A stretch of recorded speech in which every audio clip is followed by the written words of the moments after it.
Australia के Brisbane में एक साइकिलिंग प्लांट में जबरदस्त आग लग गई और देखते ही देखते आग ने पूरे प्लांट को अपनी चपेट में ले लिया।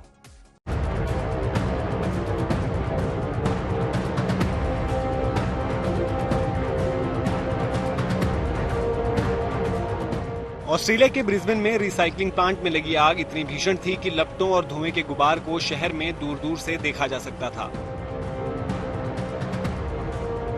ब्रिस्बेन के बंदरगाह के पास मौजूद इंडस्ट्रियल एरिया में जैसे ही आग लगने की सूचना मिली, फायर ब्रिगेड की टीम दमकल की दर्जनों गाड़ियों के साथ मौके पर पहुंच गई।